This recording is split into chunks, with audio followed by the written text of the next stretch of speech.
ನಮಸ್ತೆ Karnataka. Welcome to State Affairs Kannada YouTube channel. ಇವತ್ತಿನ ಕನ್ನಡದಲ್ಲಿ ಪ್ರಚಲಿತ ವಿದ್ಯಮಾನಗಳ ಬಗ್ಗೆ ಡಿಸ್ಕಷನ್ ಬಗ್ಗೆ ಸ್ವಾಗತ. ನೀವೇನಾದ್ರೂ PC, PSI, KAS, SDA, FDA, PDO, village accountant, PWD ಅಥವಾ ಎಸ್ಎಸ್ಸಿ, ಸಿಜಿಎಲ್ ಕನ್ನಡದಲ್ಲಿ ಏನಾದ್ರು ಕೊಡ್ತಿದ್ರಿ ಅಥವಾ ಪಿಜಿಸಿಡಿ ಎಕ್ಸಾಮ್ ಪ್ರಿಪರೇಷನ್ ಮಾಡ್ತಿದ್ರೆ ಅಥವಾ ಎಸ್ಬಿಐ ಪಿಯುಗಳಿಗೆ ಏನಾದ್ರು ನೀವು ಕನ್ನಡದಲ್ಲಿ ಎಕ್ಸಾಮ್ ಅನ್ನ ಪ್ರಿಪರೇಷನ್ ಮಾಡ್ತಿದ್ರೆ ನಮ್ಮ ಯೂಟ್ಯೂಬ್ ಚಾನಲ್ ನಿಮಗೆ ಪರ್ಟಿಕ್ಯುಲರ್ಲಿ ಹೆಲ್ಪ್ ಆಗುತ್ತೆ. ಸೊ ಅದಕ್ಕೋಸ್ಕರ ನಮ್ಮ ಯೂಟ್ಯೂಬ್ ಚಾನಲ್ಗೆ ಪ್ಲೀಸ್ ಸಬ್ಸ್ಕ್ರೈಬ್ ಮಾಡಿ, ಶೇರ್, ಕಮೆಂಟ್, ಲೈಕ್ ಮಾಡಿ, ಹಾಗೆ ನೋಟಿಫಿಕೇಶನ್ ಬೆಲ್ ಮಾಡೋದನ್ನ ಮರಿಬೇಡಿ. ಸೊ ನೋಡೋಣ ಗೆಳೆಯರು, ಇವತ್ತಿನ ಟಾಪಿಕ್ ಬಗ್ಗೆ ಯಾವ ಟಾಪಿಕ್ ಬಗ್ಗೆ ನಾವು ಡಿಸ್ಕಷನ್ ಮಾಡ್ತಾ ಇದೀವಿ ಅಂದ್ರೆ ವಿಶ್ವ ಹಿಮೋಫಿಲಿಯಾ ದಿನದ ಬಗ್ಗೆ ನೋಡ್ತಾ ಇದೀವಿ. ಸೂರ್ಯಗ್ರಹಣ ಬಗ್ಗೆ, ಭಾರತ ಪೇಸಿಯು ಯಾರು ನೇಮಕಗೊಂಡಿದ್ದಾರೆ, ಇಂಡಿಯಾ ಎಂಪ್ಲಾಯ್ಮೆಂಟ್ ಔಟ್ಲುಕ್ 2023 ರಿಲೀಸ್ ಆಗಿದೆ.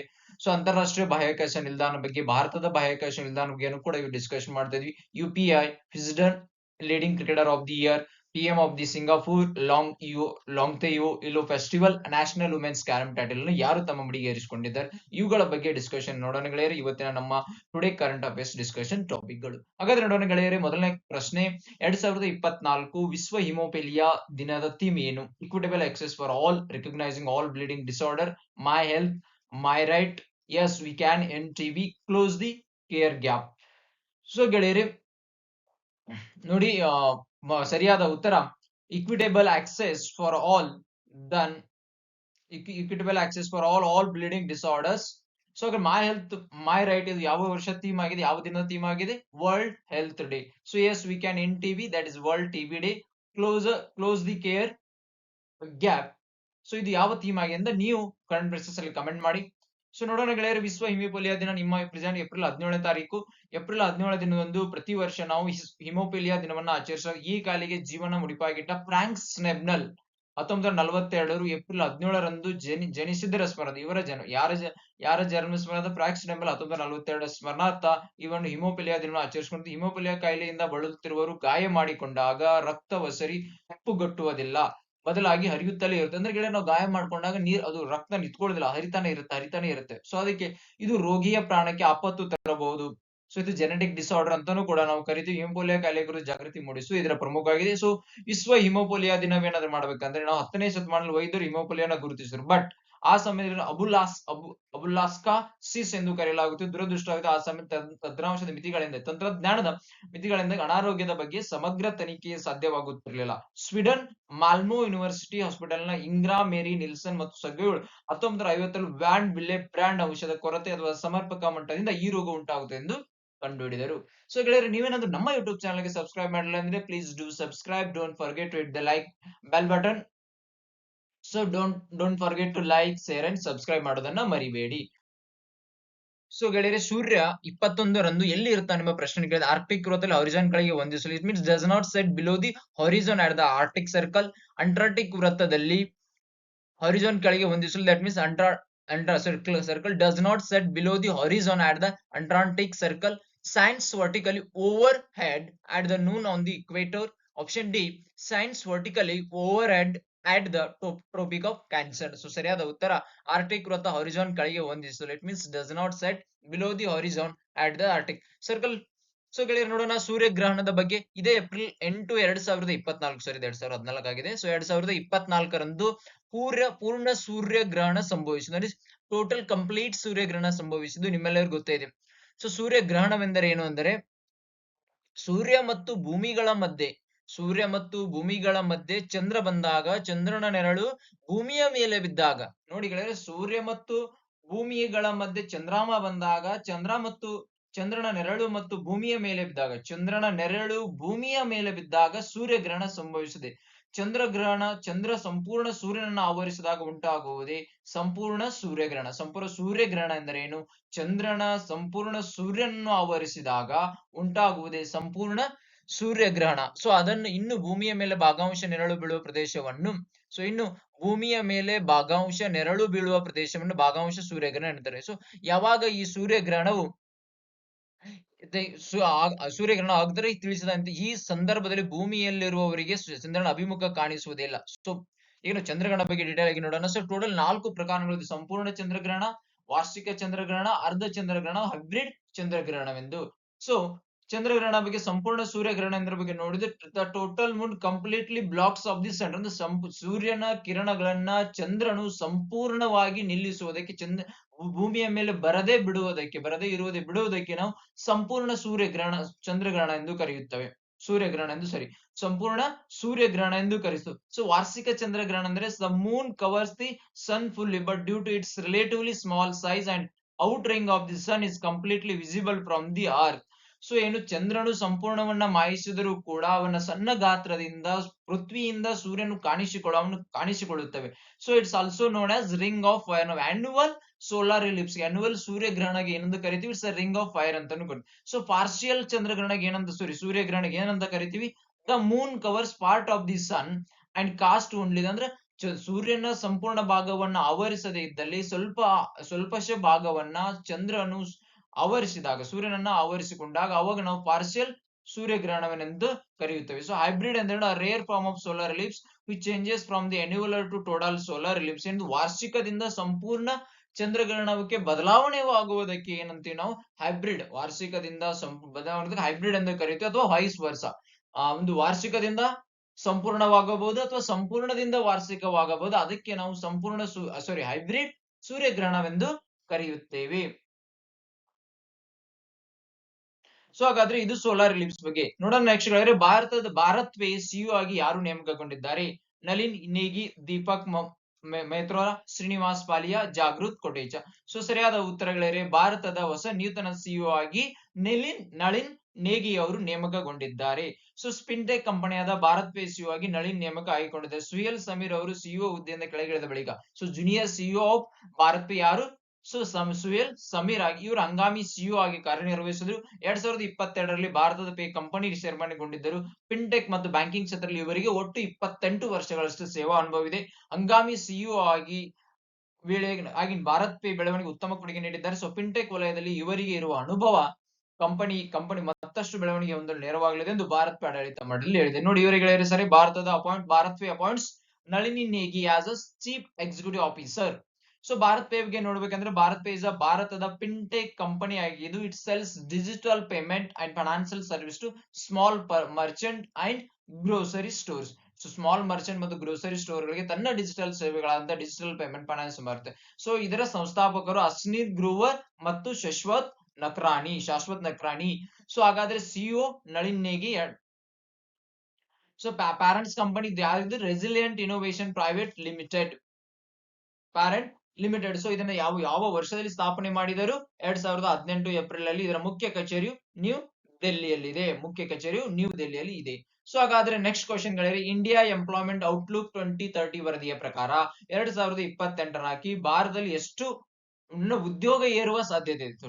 ಉದ್ಯೋಗವು ಏರುವ ಸಾಧ್ಯತೆ 22%, 24%, 28%, 29%. ಸೊ ಸರಿಯಾದ ಉತ್ತರಗಳಿವೆ 22% ಏರಿಕೆ ಆಗುವ ಸಾಧ್ಯತೆ ಇದೆ. ಸೊ ಇಂಡಿಯಾ ಎಂಪ್ಲಾಯ್ಮೆಂಟ್ ಔಟ್ಲುಕ್ 2031 ವರದಿಯ ಪ್ರಕಾರ 2028ಕ್ಕೆ ಉದ್ಯೋಗ 22% ಏರಿಕೆ ಆಗುವ ಸಾಧ್ಯತೆ ಇದೆ. ಸೊ ಹಾಗಾದ್ರೆ ಉದ್ಯೋಗವು ಎಲ್ಲಿ ವೃದ್ಧಿ ಆಗುವುದು ಎಂಬುದು ವರದಿಯ ಪ್ರಕಾರ ಡಿಜಿಟಲ್ ಸೇವೆಗಳಲ್ಲಿ, ಹಣಕಾಸು ಸೇವೆಗಳಲ್ಲಿ ಮತ್ತು ಆರೋಗ್ಯ, ಅತಿಥಿ ಅಂದ್ರೆ ಹಾಸ್ಪಿಟಾಲಿಟಿ ಸೇವೆಗಳಲ್ಲಿ, ಗ್ರಾಹಕ ಚಿಲ್ಲರೆ ವ್ಯಾಪಾರ ಅಂದ್ರೆ ರಿಟೇಲ್ ಚಿಲ್ಲರೆ ವ್ಯಾಪಾರ, ಇ ಕಾಮರ್ಸ್ ಮತ್ತು ನವೀಕರಿಸಬಹುದಾದ ರಿನ್ಯೂವಬಲ್ ಎನರ್ಜಿ ಇಂಧನಕ್ಕೆ ಸಂಬಂಧಿಸಿದಲ್ಲಿ ಈ ಕ್ಷೇತ್ರದಲ್ಲಿ ಉದ್ಯೋಗವು ಹೆಚ್ಚಿಸಲಿದೆ. ಸೊ ಸೇವಾ ವಲಯ ಕೊಡುಗೆ ಹೆಚ್ಚು ಆಗಲಿದೆ ಮತ್ತು ಉತ್ಪಾದನಾ ವಲಯ. ಹಾಗಾದ್ರೆ ನೋಡೋಣ ಗೆಳೆಯರೆ, ಇದನ್ನ ಯಾರು ಇಂಡಿಯಾ ಎಂಪ್ಲಾಯ್ಮೆಂಟ್ ಔಟ್ಲುಕ್ 2023 ಯಾರು ವರದಿ ಬಿಡುಗಡೆ ಮಾಡಿದ್ದಾರೆ ಅಂದ್ರೆ ಅಬ್ಸರ್ವರ್ ರಿಸರ್ಚ್ ಫೌಂಡೇಶನ್ ಎಂಬ ಸಂಸ್ಥೆಯು ಈ ವರದಿಯನ್ನ ಬಿಡುಗಡೆ ಮಾಡಿದೆ. ಸೊ ಈ ಒಂದು ಅಬ್ಸರ್ವರ್ ರಿಸರ್ಚ್ ಫೌಂಡೇಶನ್ ಎನ್ನುವುದು ಒಂದು ಇಂಡಿಪೆಂಡೆಂಟ್ ಸ್ವತಂತ್ರ ಗ್ಲೋಬಲ್ ಥಿಂಕ್ ಟ್ಯಾಂಕ್ ಆಗಿದ್ದು ಇದರ ಮುಖ್ಯ ಕಚೇರಿಯು ದೆಹಲಿಯಲ್ಲಿದೆ. ಸೊ ಇಟ್ ಹ್ಯಾಸ್ 3 ಪ್ರಾದೇಶಿಕ ಕಚೇರಿಗಳನ್ನ ಹೊಂದಿದೆ. ಮೊದಲನೇದು ಮುಂಬೈ, ಎರಡನೇದು ಚೆನ್ನೈ ಮತ್ತು ಮೂರನೇದು ಕೋಲ್ಕತ್ತಾ. ಸೊ ಹಾಗಾದ್ರೆ ಓವರ್ಪೇ provides potential viable inputs for policy and decision makers in Indian government and to the political and business communities of India. So ಹಾಗಾದ್ರೆ ಇದರ ಸಂಸ್ಥಾಪಕರು RK ಮಿಶ್ರಾ, ಪ್ರೆಸಿಡೆಂಟ್ ಅಧ್ಯಕ್ಷರು ಸಮೀರ್ ಸರಣ್, ಚೇರ್ಮನ್ ಸಂಜಯ್ ಜೋಶಿ. ಇದನ್ನ 5 ಸೆಪ್ಟೆಂಬರ್ 1991ರಂದು ಸ್ಥಾಪನೆ ಮಾಡಿದ್ರು. ಸೊ ವರದಿ ಏನೇನ್ ಹೇಳುತ್ತಂದ್ರೆ according to find India's current employment rate, ಭಾರತದ ಪ್ರಸ್ತುತ ನಿರುದ್ಯೋಗ ಒಂದು ವರದಿ ರೇಟ್ ಎಷ್ಟಿದೆ 4.4% ಇನ್ 2024. ಇದರ ಬಹುನಿರೀಕ್ಷಿತ ಅಂದ್ರೆ 2028ರಲ್ಲಿ ಇದು 3.68% ಗೆ ಇಳಿಯುವುದು ಬಹುನಿರೀಕ್ಷಿತವಾಗಿದೆ. ಹಾಗಾದ್ರೆ ಭಾರತದ ಯೂತ್ಫುಲ್ ಡೆಮೋಗ್ರಾಫಿಕ್ ವಿತ್ ಮೆಡಿಯನ್ ಏಜ್ ಎಷ್ಟಿದೆ 28.4 years stands and catalyst of economic dips. So it will fuels both private consumption and public investment. So Indian Employment Outlook 2030 released by Observer Research Foundation. So ಹಾಗಾದ್ರೆ each orbit of International Space Station takes how many minutes to rotate? So 85 to 87 minutes, 88ರಿಂದ 90 ನಿಮಿಷಗಳು, 90ರಿಂದ 93 ನಿಮಿಷಗಳು, 94ರಿಂದ 95 ನಿಮಿಷಗಳು. ಎಷ್ಟು ಸರಿಯಾದ ಉತ್ತರ 90ರಿಂದ 93. ಇದು SSC MTS ಅಲ್ಲಿ ಕೇಳಿರ್ತಕ್ಕಂತ ಪ್ರಶ್ನೆ. ಸೊ ಒಟ್ಟು ಒಂದು ಅಂತ ಈಚ್ ಇಂಟರ್ನ್ಯಾಷನಲ್ ಸ್ಪೇಸ್ ಸ್ಟೇಷನ್ ಏನು ಆರ್ಬಿಟ್ ಮಾಡಕ್ಕೆ ಏನು ತಗೊಳ್ಳೋದು 90ರಿಂದ 95 ನಿಮಿಷವು ತೆಗೆದುಕೊಳ್ಳುತ್ತೆ. ಯಾಕೆ ಇದು ನ್ಯೂಸ್ ಅಲ್ಲಿ ಇದೆ ಅಂದರೆ ಸೊ ಭಾರತೀಯ ಅಂತರಿಕ್ಷ ನಿಲ್ದಾಣ ಬಾಹ್ಯಾಕಾಶ ತ್ಯಾಜ್ಯ ವಿಲೇವಾರಿಗೆ ಇಸ್ರೋ ಯೋಜನೆ. ಸೊ ಒಂದು ಆರ್ಟಿಕಲ್ ಅಪೇರ್ ಆಗಿತ್ತು. ಸೊ 2035ರ ವೇಳೆಗೆ ಭಾರತೀಯ ಅಂತರಿಕ್ಷ ನಿಲ್ದಾಣವು ರೂಪಿಸಿಕೊಳ್ಳುವ ಗುರಿ ಹೊಂದಿರುವುದನ್ನು ನಾವು ಖಾಸಗಿ ಸೇರಿದಂತೆ ಬಾಹ್ಯಾಕಾಶ ಸಂಸ್ಥೆಗಳ ಜೊತೆ ಸುರಕ್ಷತೆಗೆ ಒತ್ತು ನೀಡುವ ಒಪ್ಪಂದದ ಕುರಿತು ಎಸ್ ಸೋಮನಾಥ್ ಅವರು ಹೇಳಿದ್ದಾರೆ. ಸೊ ಎಸ್ ಸೋಮನಾಥ್ ಅವರು ಇಸ್ರೋ ಅಧ್ಯಕ್ಷರಾಗಿದ್ದಾರೆ. ಸೊ ಇಸ್ರೋದ ನಾವು ಪ್ರೀವಿಯಸ್ ಕ್ವಶನ್ ತುಂಬಾ ಡಿಸ್ಕಷನ್ ಮಾಡಿದ್ವಿ. Where is head quarter, who is chairman, ಅದಕ್ಕೆ ಪ್ರೀವಿಯಸ್ ನಾವು ಇಸ್ರೋಗೆ ಏನಂತ ಕರಿತಾ ಇದ್ರು. ಸೊ ಎಲ್ಲವನ್ನ ಡಿಸ್ಕಷನ್ ಮಾಡಿದ್ವಿ. ನಾನು ಅದನ್ನ ಲಿಂಕ್ ಅನ್ನ ಡಿಸ್ಕ್ರಿಪ್ಷನ್ ಕೊಟ್ಟಿರ್ತೀನಿ. So you can watch those videos.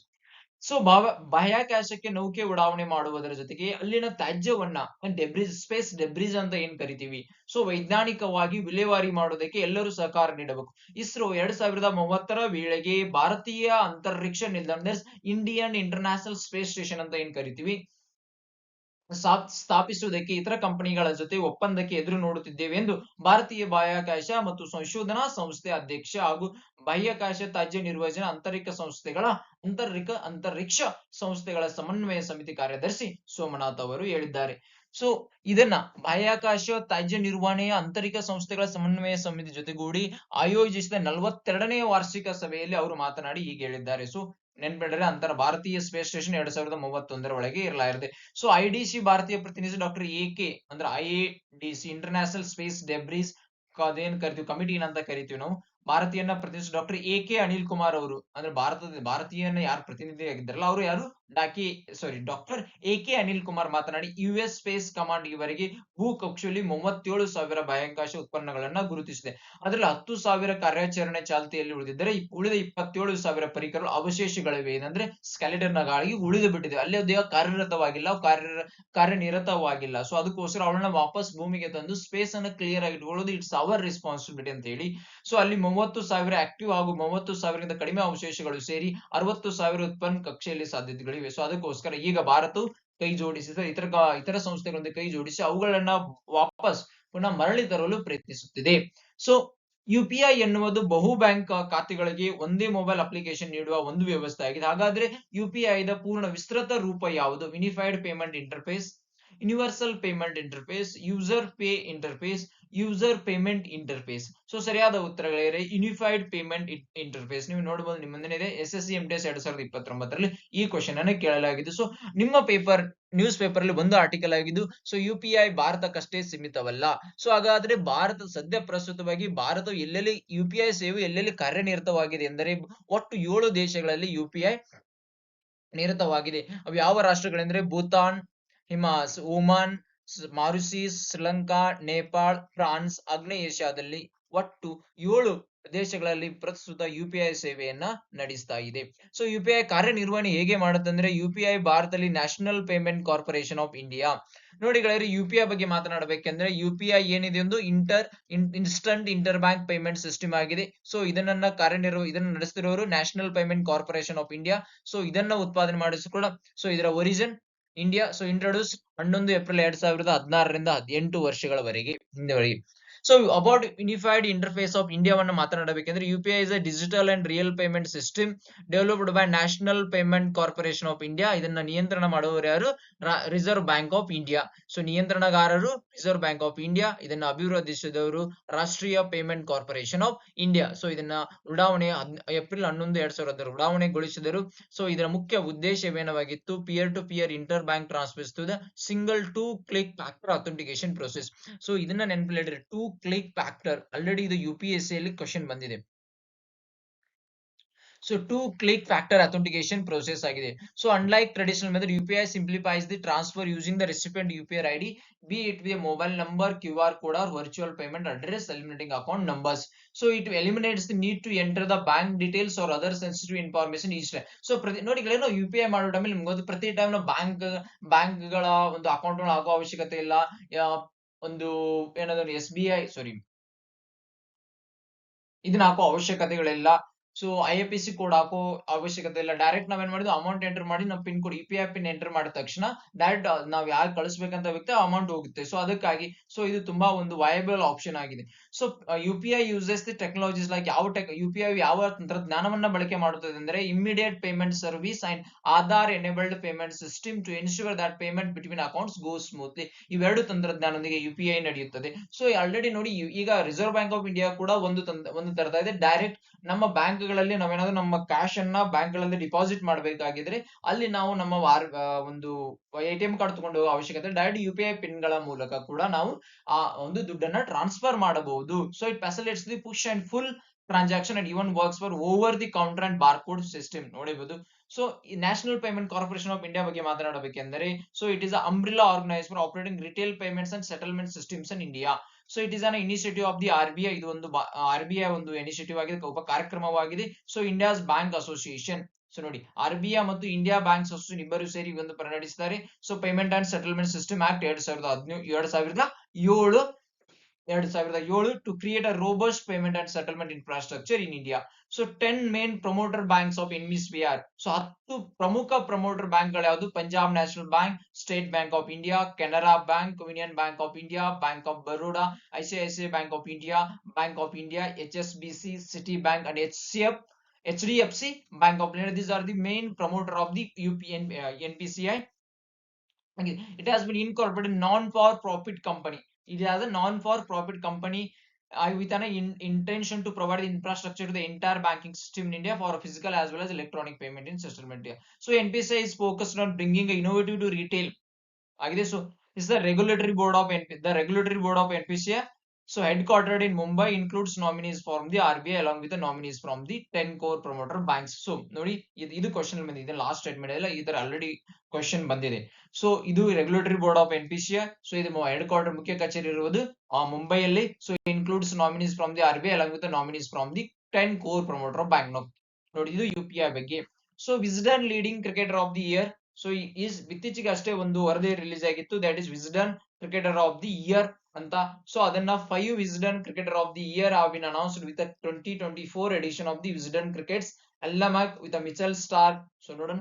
So leading cricketer in the world award are chosen by the editor of the Wisden Cricketer Almanac in a consultation with some of the world most experienced ಜೊತೆ ಅವರ ಸಮಾಲೋಚನೆ ನಡೆಸಿ ಈ ವರ್ಷದ 2024ರ Wisden 5 cricketer of the year. So ಯಾರು? Harry Brook, Ashleigh Gardner, Usman Khawaja, Mitchell Starc, Mark Wood. ಈ 5 ಜನರನ್ನ Wisden cricketer of the 5 Wisden cricketer of the year. ಹಾಗಾದ್ರೆ ಪ್ಯಾಟ್ ಕಮಿನ್ಸ್ ಹಾಗೂ Nat Sciver Brunt have been named a leading cricketer in the world, while Travis Head has picked the Wisden Trophy awarded to the outstanding individual performance. Outstanding individual performance ಅಲ್ಲಿ Travis Head ಗೆ ಕೊಡಲಾಗಿದೆ. So man of performance by a man or woman in a test match during the previous test match ಅಲ್ಲಿ ಮಹಿಳೆ ಆಗಲಿ ಅಥವಾ ಪುರುಷ ಆಗಲಿ, so awarded to outstanding individual performance ಅಲ್ಲಿ ಸೊ ಟ್ರಾವಿಸ್ ಹೆಡ್ ಗೆ ಮಾಡಿದ್ದಾರೆ. ಸೊ ಹಾಗಾದ್ರೆ test match previous for 160 against India in the world test championship final. So Helly Matthews has been named as the leading T20 cricketer in the world.